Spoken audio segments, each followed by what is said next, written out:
പിതാവിൻ്റെയും പുത്രൻ്റെയും പരിശുദ്ധാത്മാവിൻ്റെയും നാമത്തിൽ ആമേൻ. ഇവിടെ ഇന്ന് നവംബർ 24 തിങ്കളാഴ്ച. അമ്മേ പരിശുദ്ധ അമ്മേ, അമ്മേ പരിശുദ്ധമേ, ദൈവമാതാവേ, കൃപാസനത്തിലൂടെ ഞങ്ങൾക്കും ഞങ്ങളുടെ ദേശത്തിനും അമ്മ മധ്യസ്ഥം തേടി തന്ന എല്ലാ അനുഗ്രഹങ്ങൾക്കും കൃപകൾക്കും ഞങ്ങളിപ്പോൾ ഹൃദയം നിറഞ്ഞ നന്ദി പറയുന്നു. അമ്മേ പരിശുദ്ധമേ, ദൈവമാതാവേ, 2004 ഡിസംബർ 7 ഉച്ചകഴിഞ്ഞ് 2:30 കൃപാസനത്തിൽ സംഭവിച്ച അമ്മയുടെ പ്രത്യക്ഷപ്പെടലിനെ കുറിച്ച് തിരുസഭയ്ക്ക് സമർപ്പിച്ചിരിക്കുന്ന പഠനരേഖകളുടെ മേൽ സഭാത്മകമായ പഠനം ആരംഭിക്കുവാൻ ഞങ്ങൾ പ്രാർത്ഥിക്കുന്നു. അമ്മേ പരിശുദ്ധമേ, ഭൂസ്വർലോകങ്ങളുടെ രാജ്ഞിയായ അങ്ങേയ്ക്ക് ഭൗമസംരക്ഷണത്തിനായി പ്രപഞ്ചപ്രകൃതിയെ തന്നെ തിരുസഭ പ്രതിഷ്ഠിക്കുവാൻ ഈ പ്രത്യക്ഷീകരണം വഴി ഇടയാക്കണമേ. പരിശുദ്ധമേ, ജപമാല മാതാവേ, സകല കൃപാസനം പ്രാർത്ഥനയോടും ചേർത്ത് ഞങ്ങളിപ്പോൾ പ്രാർത്ഥിക്കുന്ന ഈ കുടുംബത്തിന്റെ പ്രത്യേക നിയോഗം പറ മക്കളെ.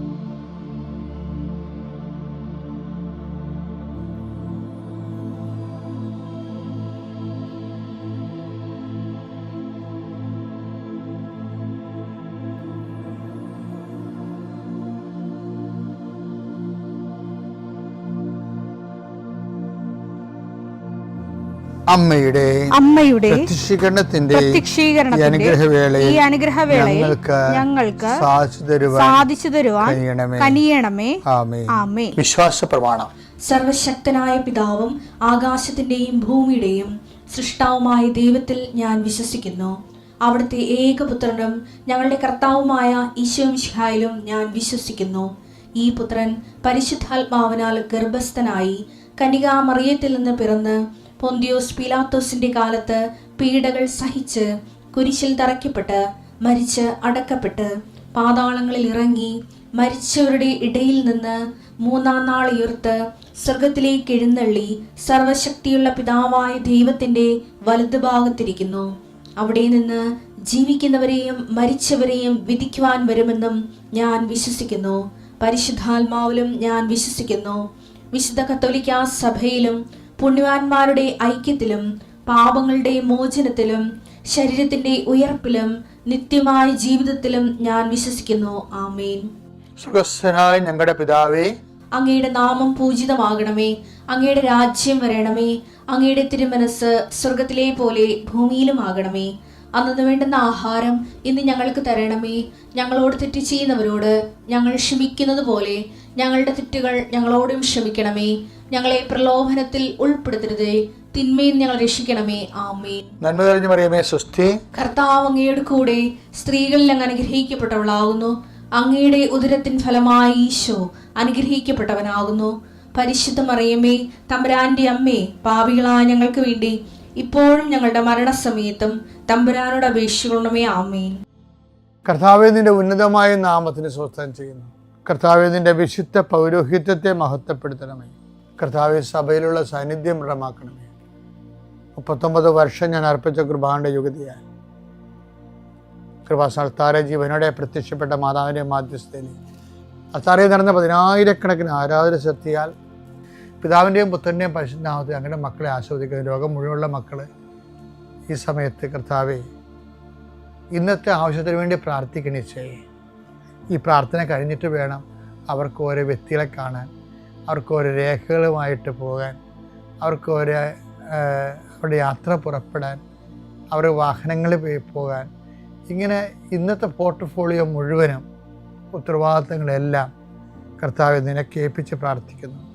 എൻ്റെ കർത്താവിൻ്റെ ഉന്നതമായ നാമത്തിൽ സഭയുടെ അധികാരത്തിൽ കുരിശടയാളത്തിൽ കൃപാസ്ഥാനത്താരെ ജീവനോടെ പ്രത്യക്ഷപ്പെട്ട മാതാവിൻ്റെ മധ്യസ്ഥത്തിന് രോഗപീഠകളെ ഈശോനാമത്തിൽ സൗഖ്യം പ്രാപിക്കട്ടെ. എൻ്റെ പ്രിയപ്പെട്ടവരെ, നമ്മൾ പലപ്പോഴും കേട്ടിട്ടുള്ള വാക്കാണ് ദൈവത്തിന് ഒന്നും അസാധ്യമല്ല. അത് ഒന്നോ രണ്ടോ ഇപ്പോൾ ലൂക്കായുടെ സുവിശേഷത്തില്ലേ 1:37, പിന്നെ മത്തായിയുടെ സുവിശേഷം മത്തായി 19:26. യേശു അവരെ നോക്കി പറഞ്ഞു, മനുഷ്യർക്ക് ഇത് അസാധ്യമാണ്, എന്നാൽ ദൈവത്തിന് എല്ലാം സാധ്യമാണ്. അപ്പോൾ മനുഷ്യർക്ക് ചില കാര്യങ്ങൾ ദുഷ്കരമാണെന്ന് ദൈവം തന്നെ അടയാളപ്പെടുത്തിയിട്ടുണ്ട്. അതിൻ്റെ വിഷയം എന്ന് പറയുന്നത്, ഇപ്പം നമ്മൾ ദൈവത്തിൽ നിൽക്കുമ്പോൾ എനിക്ക് പലപ്പോഴും തോന്നിയിട്ടുള്ളത്, ഇപ്പം നമ്മൾ ദൈവത്തിനെല്ലാം അസാധ്യമാണെന്ന് നമ്മൾ പറയത്തില്ലേ. അപ്പോൾ ഇന്ന് എല്ലാം സാധ്യമാണ്. കർത്താവ് മരിക്കണതിന് മുമ്പ് ഗെത്സെമനിയിലെ ചോര വീർത്തുള്ള പ്രാർത്ഥനയില്ലേ, അപ്പോഴും ഈശോ പറയേണ്ടത് ഇതാണ്: പിതാവേ, അങ്ങേക്ക് എല്ലാം സാധ്യമാണ്. മർക്കോസ് 14:36.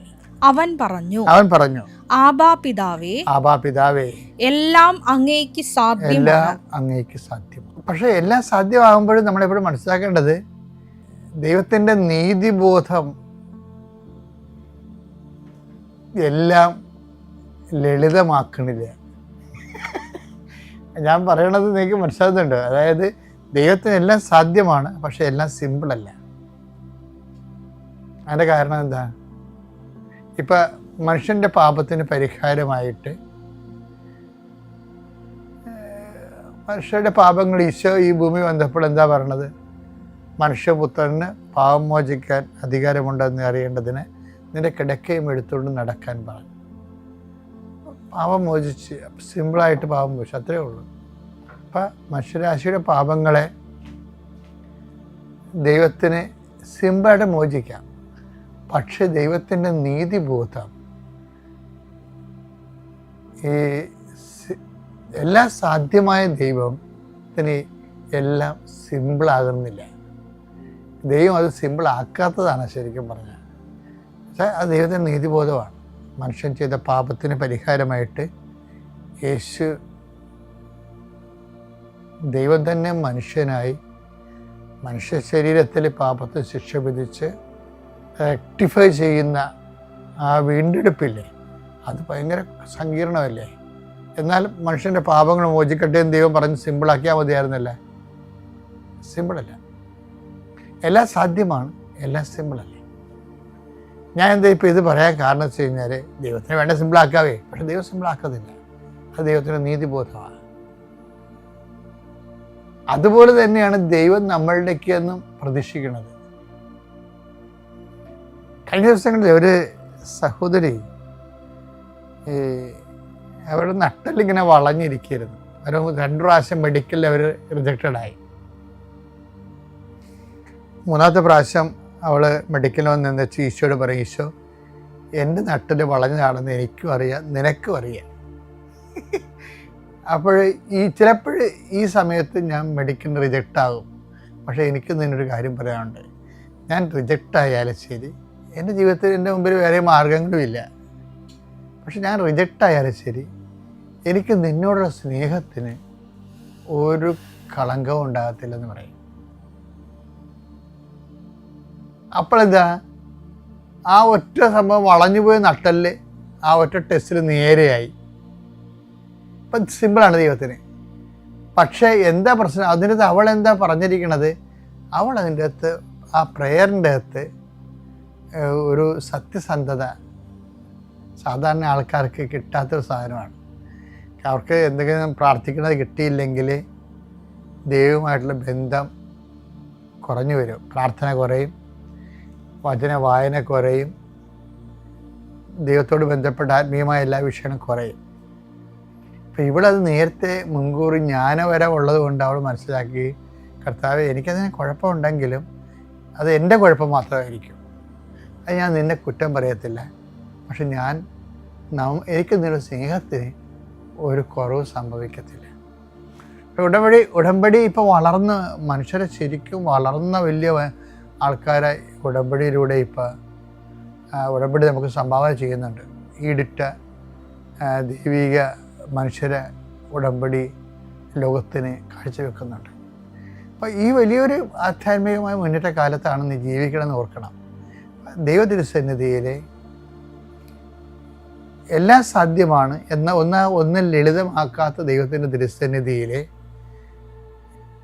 നമ്മുടെ ജീവിതത്തിൽ നമ്മൾക്ക് മാക്സിമം ആയിട്ട് ദൈവതിരുസന്നിധി ചെയ്യാൻ പറ്റുന്നത് വിശ്വാസത്തിൻ്റെ വിലയായിട്ട് ചെയ്ത്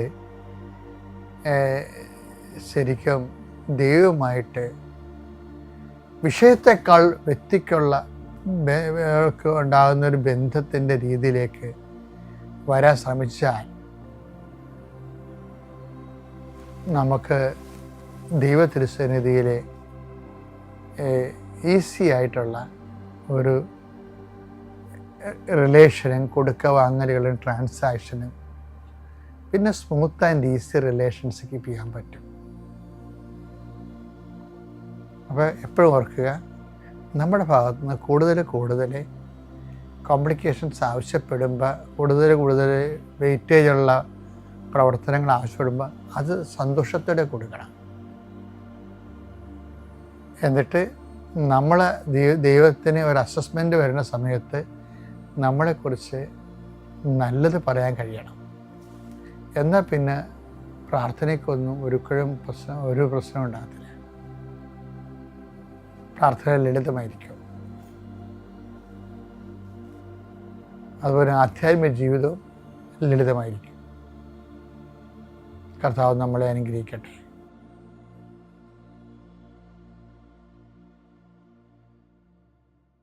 അത്യപൂർവ ദൈവാനുഭവങ്ങൾ ഇനി നിങ്ങൾക്കും സ്വന്തം. ഈ യൂട്യൂബ് ചാനൽ ഇതുവരെ സബ്സ്ക്രൈബ് ചെയ്തിട്ടില്ലെങ്കിൽ ഇപ്പോൾ തന്നെ സബ്സ്ക്രൈബ് ചെയ്യുക. ഈ വീഡിയോ ഇപ്പോൾ തന്നെ നിങ്ങളുടെ സുഹൃത്തുക്കൾക്ക് ഷെയർ ചെയ്തുകൊണ്ട് കർത്താവിൻ്റെ പ്രേക്ഷിതരാകുക.